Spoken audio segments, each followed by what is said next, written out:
오늘은 아모스서 4장의 말씀으로 깨닫지 못하는 이유라는 말씀으로 여러분들과 말씀을 살피고자 합니다. 심판이라는 의미가 어떤 하나만의 의미를 갖지 않습니다. 우리는 대부분 교회가 하기 힘든 오랜 시간을 심판이라고 하는 메시지를 이 12선지서를 통해서 살피고 있고, 기대하기는 여러분이 심판이 좀 이런 의미를 가지고 있구나 라고 좀 더 여러분의 마음을 열어두시기를 바라는 것입니다. 이런 예를 들어보겠습니다. 줄넘기를 하면 다리가 아플 것 같지만 그것이 일반적인 생각이라면 실제로 해보면 팔이 더 아프다는 것은 경험을 통해서 아는 것, 즉 이렇게 아는 것에는 차이가 있다는 것입니다.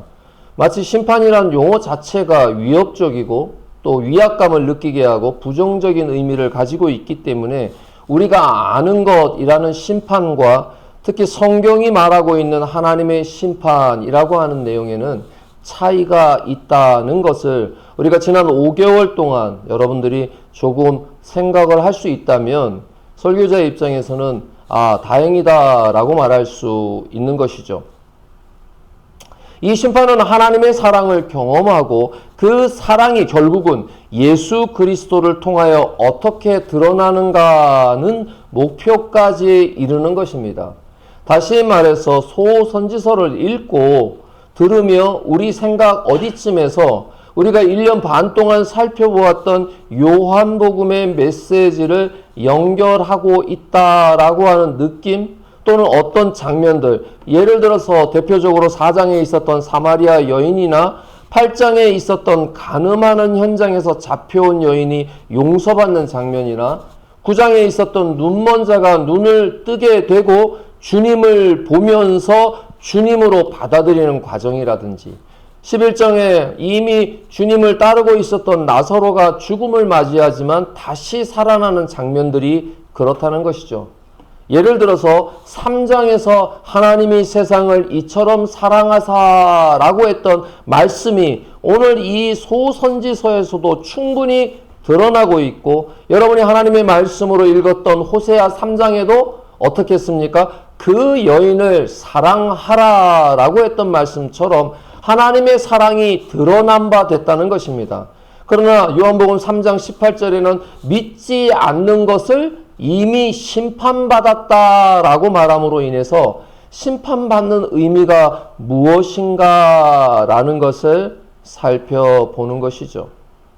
그렇게 심판은 사실 최종적인 것이 아니라 문을 열고 들어가는 과정인 것입니다. 물론 그 심판 자체를 이해하는 것이 힘들고 그렇기 때문에 앞으로 나아가는 것이 어렵다는 것은 우리 모두가 이해할 수 있는 것입니다. 지난 5개월 동안 우리가 가장 많이 들었던 이야기들을 정리해보면 하나님의 심판이 공의, 정의, 인애를 행하지 않는 자들에게 임하는 것이라고 정리해 볼 수 있겠죠. 그래서 우리는 미가서를 중심에 두고 그 내용을 살피고 있는 것입니다. 앞에 화면에 띄워드린 것처럼 미가서와 미가서를 감싸고 있는 요나서와 나훔서, 그리고 다시 오바댜서와 하박국서, 그리고 다시 조금 더 확장되어 아모스서와 스바냐서를 함께 우리가 짝을 지어서 연결해 볼 수 있다는 것입니다. 우리가 호세아서를 방금 읽었죠? 호세아부터 순서적으로 읽는다면 결혼할 수 없는 상대 고멜이라는 여인과 하나님께서 결혼하라라고 말하면서 말도 안 되는 하나님의 명령, 즉 하나님의 사랑이 어떠한가라고 하는 일방적인 사랑에 대한 주제로 출발하는 것입니다. 그러나 우리는 이미 미가서를 통하여 퍼져나가고 있는 형태로 살피기 때문에 마지막 최종적으로 호세아서와 짝이 되는 말라기서를 살피게 될 것입니다. 그러나 안타깝게도 그 결론은 하나님의 사랑을 온전히 깨닫지 못하는 과정에 드러납니다. 그에 앞서 아모스서 오늘도 어떤 말씀이 있죠? 결국 심판받는다는 메시지의 모든 것을 함몰시키지 마시고 왜 그러한가 여러분이 살펴보는 것입니다. 아모스서를 하나님의 심판이 공정하신데 그 공정하신 것이 드러난다라는 표현에서 공연성이 있다라고 여러분에게 말씀드렸던 것 기억해 보시기 바랍니다. 온전하다, 공의롭다라는 것이 드러나지 않고 그저 한 개인에게만 머물러 있다면 우리는 그것이 알 수 없죠. 심판의 메시지를 가지고 이번 선거가 일어났고 그 선거의 성격 역시 그렇다는데 그것이 여러분 공정하게 드러난다는 것은 많은 국민들이 함께 그 뜻을 따라서 그 의도에 맞게 투표한 결과가 드러나는 것이겠죠. 이것이 오늘 우리가 살아가는 시대에도 드러나는 것입니다.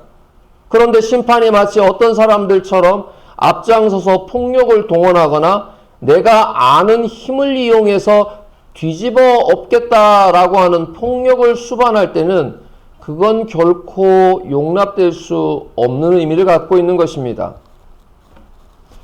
여러분에게 자주 언급했기 때문에 우리는 이제 이 정도는 아는 이야기 정도는 되어야 합니다. 그렇다면 하나님의 선택하신 백성에 대해서는 이 심판이 어떤 의미를 갖고 있는가 하는 것입니다. 그래서 아모스서를 살피며 우리가 또 사용했던 용어 중에 하나가 바로 언약이라는 말씀을 드렸을 것입니다. 예를 들어 우리가 부모 자식의 관계를 가장 유사한 관계 또는 비유라고 말씀을 드렸지만 그보다 조금 더 농도가 진한 것을 생각해 본다면 어떤 사고자가 자신이 건강할 때 나는 이러한 사고를 당한다면 저의 장기를 기증하겠습니다 라고 서약을 해 두었고 그래서 그로 인하여 생명을 수여받은 사람을 생각해 보라는 것입니다. 마치 한 사람이 생명을 버리는데 다른 사람은 그로 인하여 생명이 다시 살아나는 그 예가 더 적합하지 않을까 하는 생각을 하는 것입니다. 우리 일상에서 계약을 맺는다라고 하면 그 계약은 어떤 의미가 있습니까? 그 계약의 범위에 있는 것을 서로가 잘 지키는 것입니다. 그런데 그것은 유사하지만 그 계약이 깨어진다. 어떤 서로 상대 중에 한 사람이 잘못해서 계약이 깨어진다라고 말하면 합당한 법적인 책임을 지고 또한 그에 따른 배상의 책임만 남고 그 계약은 깨어지는 것입니다. 그런데 물론 하나님의 언약에도 분명하게 책임과 배상이 있습니다. 이것을 오해해서는 안 되는데 더 중요한 것은 하나님 편에서는 계약이 완전하시다는 것이 중요하다는 것입니다. 그러니 계약은 깨어졌는데 하나님 편에서는 그 완전한 계약을 위하여 우리에게 어떻게 하시는가 하는 것입니다. 이제 제목에 부합하게 그렇다면 왜 이스라엘 백성은 이런 심판의 경고를 앞두고서도 깨닫지 못하는가 하는 것을 살펴보고자 하는 것입니다.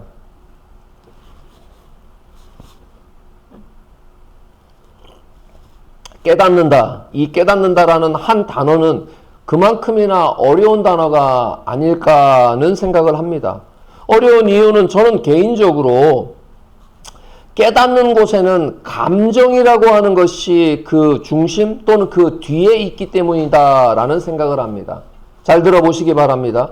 깨닫기 위해서는 우리가 보고 듣고 냄새 맡고 만지거나 하는 이런 감각적인 것을 통하여 또는 여러 가지 이성의 영역의 작동을 통하여 우리가 깨닫게 되지만 그 뒤에 감정이 있다는 것입니다. 이 감정은 앞뒤로 작용하면서 저 사람은 싫은 사람이야 라고 감정적으로 내세운다면 그 사람이 아무리 학자로 또 많은 지식을 가지고 있더라도 그곳에 받아들이는 과정에 문제가 생기겠죠. 어떤 사람이 옳은 말을 했더라도 나는 너의 말을 듣기 싫어 라고 감정적으로 대처한다면 그 말 역시 우리가 깊이 생각해보는 단계까지 들어가지 못한다는 것입니다. 따라서 우리 마음속에서 일어나고 있는 사고의 작용, 마음속에서 사고할 수 있는 기능을 감정이 휘둘림으로 말미암아 감정에 휘둘리는 우리의 모습을 통하여 결국은 깨닫는 곳에 방해적 요소가 있는 것은 아닌가 하는 것입니다. 반대로 감정이 좋은 상대에게는 그가 옳은 말을 했는가 또는 그것이 중요한 것이 아니라 내가 좋아하는 사람의 말이기 때문에 들어는 보되 더 깊이 내 마음속에 안착되는 효과도 있다는 것을 반대적으로 생각해 볼 수도 있겠죠. 여러분, 성경은요, 지식과 함께 감정을 동시에 우리에게 영향을 주고 있다는 것입니다. 잘 알고 있는 말씀이죠. 모든 성경은 하나님의 감동으로 되었다라고 말할 때의 그 의미가 바로 지식과 감정 그 모든 것에 영향을 준다. 우리가 좀 어려운 말로 우리 전 인격의 변화를 준다. 이렇게 말을 하는 것입니다. 성경에 그런 좋은 말씀이 있는데요. 함께 읽어볼까요? 시작. 예리하여 혼과 영과 및 관절과 골수를 찔러 쪼개기까지 하며 또 마음의 생각과 뜻을 판단한다. 다시 말해서 하나님의 말씀이 우리의 생각이 옳은지 틀린지 기준이 되어서 판단하게 해준다는 것입니다. 이거 이상한 것 같은데? 이거 잘못된 것 같은데?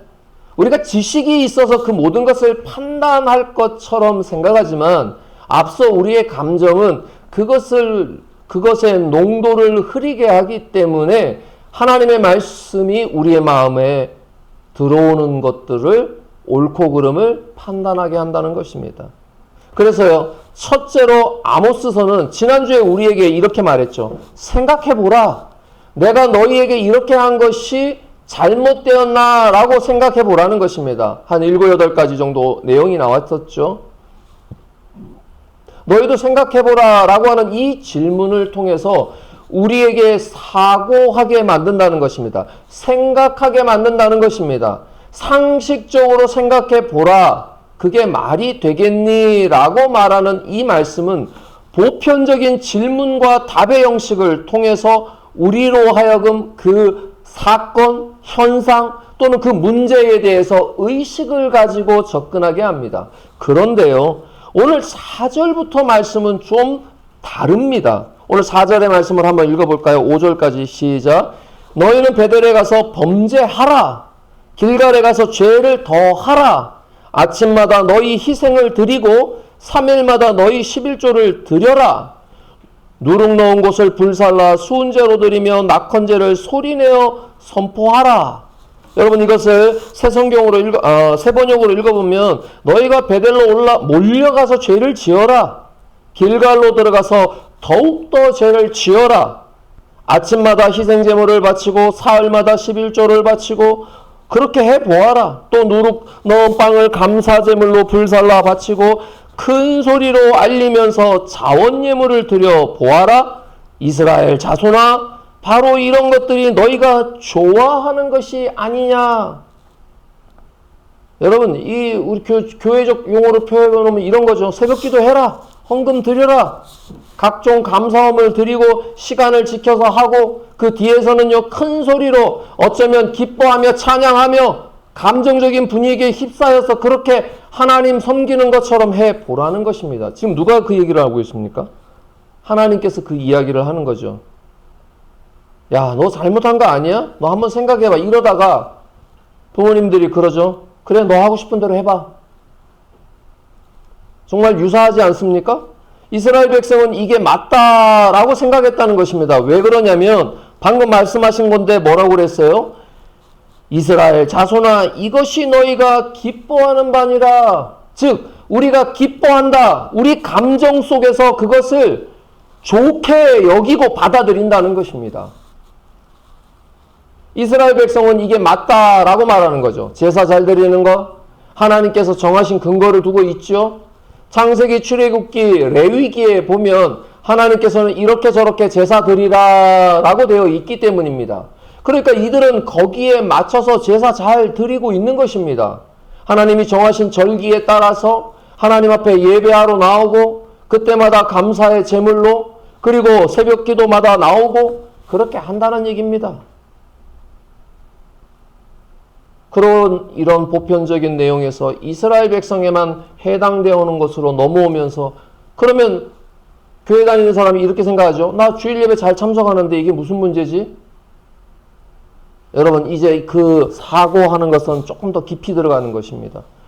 이스라엘 자손들은 이것을 좋아했고 기뻐했습니다. 좋아한다, 기뻐한다는 표현은 앞서 말씀드린 것처럼 이미 자신들의 감정과 자신들이 행하는 일 그 두 가지가 완전히 믹스되어 연합되어 분리되지 않는 것입니다. 내가 행하는 것이 좋아하는 형태가 되는 것을 우리가 가장 좋아하지 않습니까? 어제 어떤 TV 프로에서 나는 영어 단어 나오는 게 제일 재밌더라 이랬습니다. 그러자 진행자가 이상한 눈빛으로 쳐다봤죠. 자기가 좋아하는 상태는 우리가 원하는 가장 말 그대로 원하는 상태인 것입니다. 그런데요, 사실은 어떤 일에 대하여 우리가 바라는 바, 어떤 일, 취미, 행동, 이것이 우리가 기뻐한다라고 말하는 것은 우리 스스로에게는 가장 베스트한 상태이지만 그것이 하나님께서 정말 그렇게 원하시는가 하는 것은 다를 수 있습니다. 그 행동을 말하는 것이 아닙니다.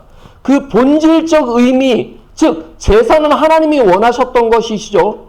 하나님께서 이러저러한 방법으로 제물을 드려라 라고 하나님께서 말씀하셨던 바를 행하고 있지 않습니까? 소위 말하는 뉘앙스를 생각해 보시기 바랍니다. 너희가 좋아하는 것이 아니냐.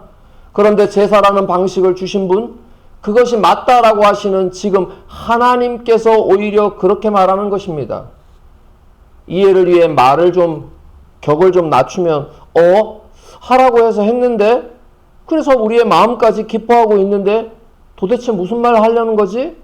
이렇게 말하고 있는 것입니다. 이를 위해 다음 주에 살펴볼 아모스 5장의 말씀을 좀 더 살펴보겠습니다. 5장 15절 말씀인데요. 함께 읽어볼까요?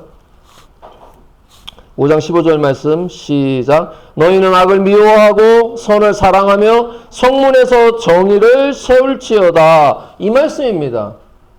우리가 계속 살펴보고 있는 것. 하나님이 원하시는 것은 제사? 이런 문제가 아니라 무엇이라고요? 악을 미워하는 것이라는 것입니다. 그런데 내 마음 깊은 곳에 하나님의 말씀으로 나를 감찰하지 않으니 악이 무엇인지 모른다는 것입니다.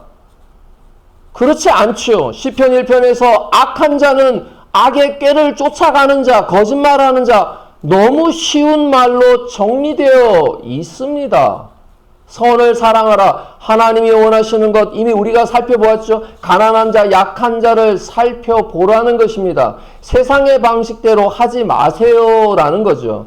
이 말씀을 아모스 지금 읽었던 앞절의 말씀을 세 번역으로 읽어보겠습니다. 앞에 칠판에 있습니다. 21절부터 시작. 싫다, 역겹다, 너희가 성회로 모여도 도무지 기쁘지 않다. 22절. 너희가 나에게 번제물이나 곡식제물을 바친다 해도 내가 그 제물을 받지 않겠다. 너희가 화목제로 바친 살찐 짐승도 거들떠보지 않겠다. 시끄러운 너의 노랫소리를 나의 앞에서 집어치워라. 너의 검은고 소리도 나는 듣지 않겠다. 너희는 다만 공의가 물처럼 흐르게 하고 정의가 마르지 않는 강처럼 흐르게 하여라. 이스라엘 가문아, 40년을 광야에서 사는 동안에 너희가 나에게 희생제물과 곡식제물을 바친 일이 있느냐? 이제는 너희가 왕으로 떠받드는 19세 신상들과 너희의 별신 기운의 신상들을 너희가 짊어지고 갈 것이다. 그것들은 너희가 만들어 섬긴 우상이다. 하나님께서 정말로 싫어하는 것이 무엇인가 하는 것입니다. 정의를 세우는 것, 옳은 일을 행하는 것을 원하신다는 것입니다. 여러분, 이것이 어려운 게 아니죠. 구체적으로는 요나서에서 바로 니느웨가 돌아선 것처럼 돌아서라는 것입니다. 그런데 문제가 있죠. 예를 들어서 극과 극의 차이를 보이는 경우, 어떤 사람이 술을 마시다가 오늘부터 술을 마시지 않으면 티가 확 나지 않습니까? 그런데 지금 그 얘기를 하는 게 아니라 바로 예수 믿는다는 사람들을 이야기하는 겁니다.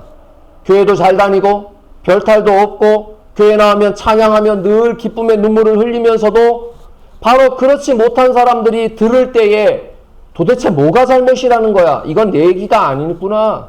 맨날 싸움하는 김 집사님 얘기구나. 아, 맞아. 교회 잘 안 나오는 이 집사 얘기지. 이렇게 생각한다는 겁니다. 도대체 뭐가 문제인지도 인식하지 못하는 상태라는 것입니다. 이런 배경에 잘 드러난 것이 바로 우리가 예배 전에 읽었던 누가복음 15장에서의 문제인 것입니다. 집을 떠난 둘째 아들은 말 그대로 개고생했습니다. 물론 둘째 아들은 잘못했지요. 돌아오니까 뭐든지 다 행복했습니다. 여전히 집에 있던 첫째 아들은 그걸 모른다는 게 문제라는 것입니다. 첫째 아들의 잔치에 참여하지 않았던 이유가 무엇이었습니까? 나는 아버지 옆에서 아버지를 섬겼는데 나에게는 양 한 마리 주셔서 내 친구들과 함께 즐거움을, 아버지와 함께 있는 즐거움이 아니라 그에게 필요한 즐거움은 자기 벗과 하는 즐거움이었다는 것이죠. 그래서 아버지의 사랑에 참여하지 못하고 어깃장을 놓고 삐지고 소위 말해서 배알이 꼴리는 상황이 되었다는 것입니다. 여러분, 이런 거 우리 흔하게 드러나는 것 아닙니까? 내가 남을 보는 시선의 문제가 아니라 상대가 나를 어떻게 볼까 하는 시선에만 잡혀 있는 것입니다. 바로 첫째 아들이 누리지 못했던 행복, 첫째 아들이 누리지 못했던 기쁨을 말하는 것입니다. 그러니까요, 마치 우리 생각은 어디로 갑니까? 그래, 잘됐다. 둘째 아들처럼 죄를 좀 짓자. 그럼 기도할 것이고 그렇게 되면 은혜가 더하지 않겠느냐? 정말로 하나님과 말장난하겠다는 것입니다. 이 말씀은 바로 로마서 6장 1절에도 사도가 정확하게 지적하고 있습니다. 함께 읽어볼까요? 시작. 그런즉 우리가 무슨 말을 하리요? 은혜를 더하게 하려고 죄에 거하겠느냐? 2절에 딱 말합니다. 그럴 수 없다. 왜 우리는 이렇게 생각의 괴리를 가지고 있습니까? 소위 말해서요, 막 살인하거나 예를 들어서 폭력계처럼 행하는 방식, 이런 방식이 아니라 이익을 위해 사고 파는 세상의 경제 방식을 따라가고 가난하고 약한 자들을 포갑하는 방식으로 하나님의 백성이 살아가는 삶을 버리라는 것입니다. 그렇게 해서 얻어진 것으로 감사제물을 드리고 자원예물을 드리는 것이 하나님이 요구하는 것이 아니라는 것입니다. 하나님의 결론이 중요합니다. 이스라엘 자손아, 이런 것이 너희가 기뻐하는 것이었다. 내가 좋아하면 모든 것이 해결되는 세상, 내 마음이 기쁘면 이것도 하고 저것도 하고, 그렇게 내 마음을 쫓아가다 보면 세상의 방식에 충분히 우리가 함께 지켜야 할 공동체 룰에서도 벗어나게 됩니다. 설교를 어제 마무리하면서 뉴스가 하나 있었습니다. 지하철 5호선에서 불을 낸 사람이죠. 어떤 사람이 인터뷰에 이렇게 말합니다. 너 때문에 우리 다 죽을 뻔했다라고 말하니까 불을 내려던 사람도 다쳤습니다. 그랬더니 그 사람이 하는 말이 과간이었습니다. 안 죽었잖아. 우리 시대가 바로 이런 시대가 되었습니다. 자기가 기뻐하는 결론에 이르는 것. 여러분, 악이 가장 원하는 바가 바로 이것입니다. 악은요, 전쟁과 핵폭탄을 쏘아서 세상이 자멸하는 것이 아니라 가장 자기의 극치를 누리게 만들어 버리는 세상 속에서 일어나는 갈등이 사단이, 악이 원하는 것입니다. 왜 그렇습니까?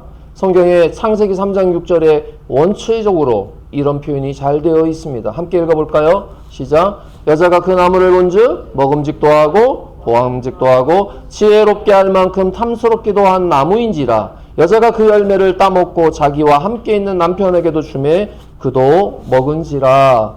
그렇습니다. 바로 우리가 우리 생각에, 우리 감정에 좋은 것, 하나님의 말씀으로 그 기준을 삼는 것이 아니라, 하나님의 말씀을 따라가야 하는 삶이 아니라 자기의 생각을 따라가는 삶이 그러하다는 것입니다. 여러분, 오늘 우리가 기뻐하는 바와 하나님의 평가는 다를 수 있습니다. 어떤 경우처럼 기도하고 마음의 평안이 찾아오면 마치 우리가 기도 응답을 받았습니다 라고 말하는 우리 한국 기독교의 관행처럼 말이죠. 6절에부터 이렇게 나오는데요. 6절의 말씀을 한번 읽어볼까요? 6절 말씀 시작. 또 내가 너희 모든 성읍에서 너희를 깨끗게 하여 너희 각 처소에서 양식이 떨어지게 하였으나 이제 6절부터 11절까지 자그만치 하나님께서 앞으로 나는 이렇게 하겠다라는 말씀이 있습니다. 짧게 기록되어 있죠. 6절에 보니까 끼니거리를 남기지 않겠다. 7절에 보니까 추수 석 달 전에 비를 내리지 않겠다.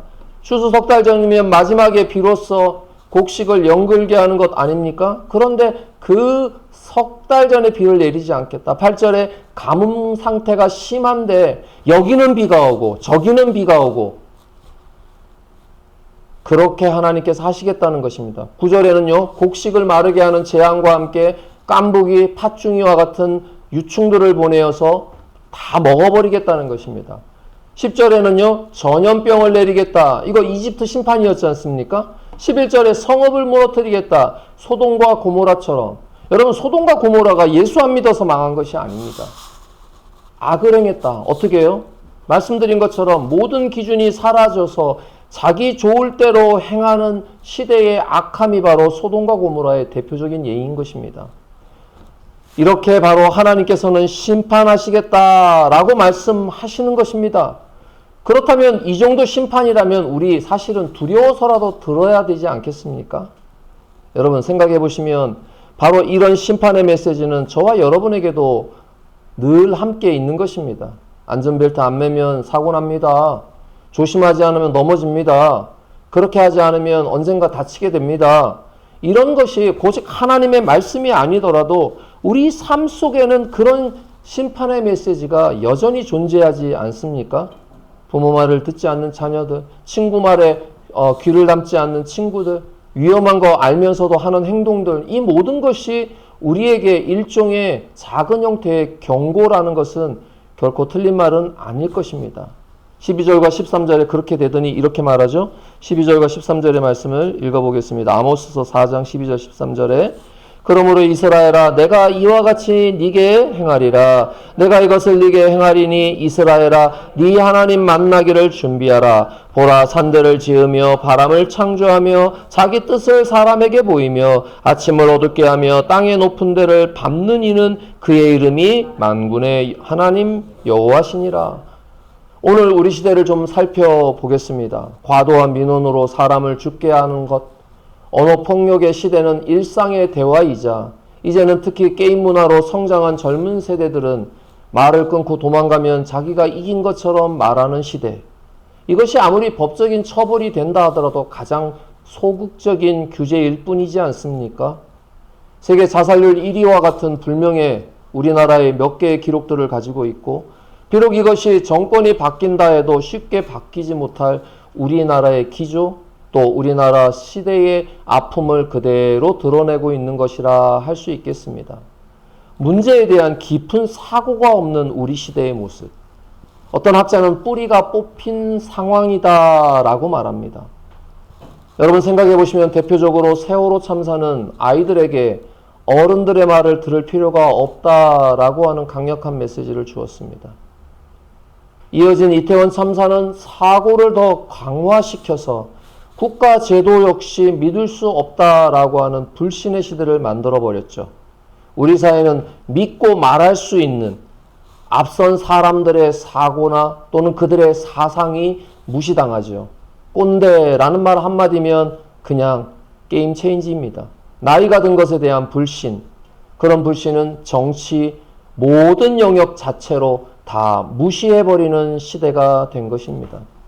그러다 보니까요, 새로운 세력이나 뭔가 나이스한 것들을 바라는 그들의 마음속에 그 마음에 찾아드는 말들이 그들의 마음을 앗아가는 것이죠. 여러분 생각해 보시면 하나의 사상과 생각이 정리되려면 이 생각이 현실이라는 벽을 통과하면서 다듬어지고 수정되고 정돈되어진 다음에 보편적인 많은 사람들이 그래, 그 말이 맞다, 일리가 있는 말이다 라고 말하며 그곳에 집단의 지성이 쌓이게 되고 그러면서 그 소리를 주장하는 사람들이 앞장서게 되거나 또는 그 사람들에게 사람들이 표를 주거나 선출시켜서 그렇다면 한번 해보라 라고 하는 것이 오늘 우리가 살아가는 시대 아닙니까?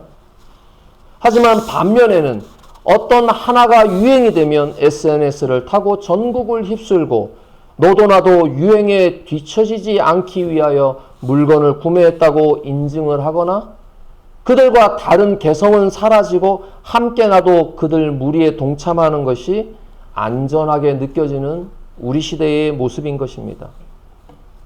얼마나 빠른지 어제 사용했던 줄임말은 오늘 새로운 형태로 줄이고 줄임말로 나옵니다. 슥, 극, 도무지 알 수 없는 말 한마디로 아니 한 단어로 표현을 해버리는 시대.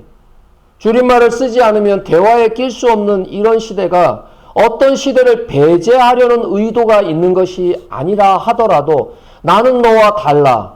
나는 굉장히 빠른 사람이야. 내가 바로 이 모든 사상을 주도하고 있거나 주도하는 그룹에 있다라고 하는 것 아닙니까?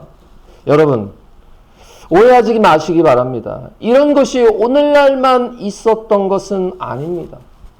대표적으로 전 인류를 경악하게 만들었던 히틀러의 인종 청소를 하려고 했던 생각, 모든 사람을 강압적으로 도덕적으로 교육시키겠다라고 했던 볼세비키 혁명 같은 것들이 이미 역사 속에 있었습니다. 그런 사람들이 결국 사람이라고 하는 서로의 존재를 인정하지 않고 물건 취급함으로 인해서 그것, 저것이라고 대명사를 붙임으로 인하여 인간됨이 상실된 시대를 저와 여러분이 살고 있지 않습니까? 어쩌면 이런 시대를 보면 오늘 읽었던 12절의 말씀에 내가 이와 같이 네게 행하리라 라고 하셨던 말씀 가운데 있는 것은 아닌가 하는 것입니다. 네 하나님 만나기를 준비하라. 히브리서 9장 27절에 사람에게 죽는 것은 정하신 것이요 그 후에는 심판이 있을 것이다 라고 하셨던 하나님의 말씀처럼 오늘 우리는 삶의 고통이 바로 이런 가운데 오고 있는 것은 아닌가 하고 돌아보자는 말씀입니다. 안타까운 것은 한국교회가 이런 문제를 직시하지 못하고 여전히 교훈적인 말씀이나 힘들어하고 있는 어려운 상황 속에서 위로하는 말, 어떤 심리적인 표현을 써가며 설교하고 있는 것이 오늘 유튜브에 차고 넘치고 있습니다. 여러분, 돌이키는 것은요, 요나의 말씀처럼 니느웨처럼 돌이키는 것입니다. 우리의 삶의 방식을 바꾸는 것입니다. 하지만 이미 그리스도 안에 있습니다 라고 하는 우리가 바꾸는 것이 별로 없는 것처럼 느껴질 수도 있습니다.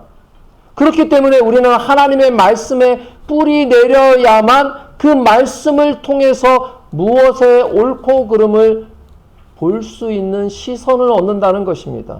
우리가 알고 있는 시선은 대부분 우리가 살아온 나이에서 우리가 지나온 여러 우리 인간적인 경험을 통해서 아는 것일 뿐인 것입니다. 그래서 13절 마지막에 이렇게 말하죠. 그의 이름은 만군의 하나님이라 라고 하는 이 짧은 구절은 결국 다시 하나님의 나라에서 우리가 하나님의 말씀대로 살겠습니다 라고 할 때 우리가 하나님을 다시 보는 시각, 다시 하나님의 말씀을 듣겠습니다 라고 하는 우리의 태도가 없이는 그 자리로 나아갈 수 없다는 것이죠. 우리가 매일같이 고백하는 주님께서 가르쳐 주신 기도의 첫머리에 하늘에 계신 아버지 하나님 그 이름을 거룩히 받으시옵소서라고 고백하는 이유가 그것입니다. 그리고 이어지는 것, 나라가 임하여 주시옵소서. 그렇게 살고 싶다는 것입니다. 그런 나라 속에 우리가 들어가고 싶다는 것입니다. 내가 말을 하는 것을 상대가 진위를 따지지 않음에도 확실하게 깨달아 알 수 있는 것. 내가 말하는데 서로의 언어로서 오해가 없는 상태로 들려지는 것. 하나님의 나라에서는 그렇게 해 주시겠다는 것입니다. 한 가지 재밌는 말씀을 드리면 고래는 굉장히 낮은 저음역대로 대화한다고 합니다. 그런데 그 거리가 무려 35,000km에 이른다고 합니다. 즉 어느 바다에 있든지 간에 고래의 대화는 모든 고래가 다 듣는다라고 학자들이 말하고 있습니다. 꽤 정론으로 얽혀져 있죠. 내가 말을 하는 것을 다른 개체도 듣는다. 우리는 어떻습니까? 내가 말하는 것을 다 그렇게 듣고 있을까요? 그렇게 듣는다면 뭔 일이 벌어지겠습니까? 생각만 해도 아찔하죠? 그런데요, 하나님께서 우리 안에 거하신다라고 하는 이 메시지, 하나님께서 신약에서 내가 너희 안에, 너희가 내 안에, 그래서 하나님이 너희 안에, 너희가 하나님 안에 거하신다라고 하는 성령 하나님의 내주하심은 우리로 하여금 서로 교통한다라고 말하죠. 주기도문 마지막에 성령의 교통하심과, 즉 성령 안에서 우리가 하는 말들의 뜻을 서로 모두가 다 오해 없이 듣게 된다는 것입니다. 그때가 바로 하나님의 나라에 있는 것이죠. 말씀을 마무리합니다. 사실 이스라엘의 역사가 뭐 중요합니까? 우리에게는 하나님의 말씀이 중요한 것이잖아요. 여전히 만군의 하나님으로 불리시는 그분이 어떠하신 분인가를 아는 것이 우리에게는 중요한 것입니다. 이스라엘 백성은 기쁨으로 하나님을 섬겼다라고 말했지만 하나님께서는 그건 네가 좋아하는 거야 라고 정리했습니다. 성경에 나와 있는 몇 말씀들을 여러분에게 말씀드리겠습니다. 시편 147편 11절 말씀입니다. 함께 읽어볼까요? 시작.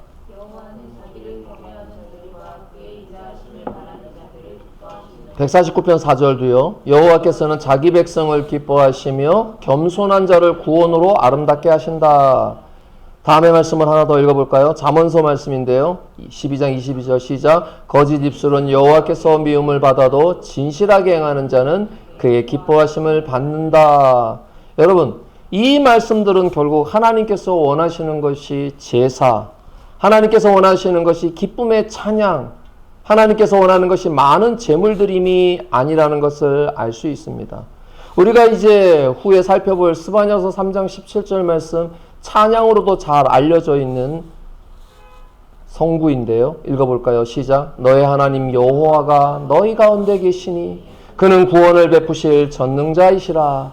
그가 너로 말미암아 기쁨을 이기지 못하시며 너를 잠잠히 사랑하시며 너로 말미암아 즐거이 부르며 기뻐하시리라 하리라.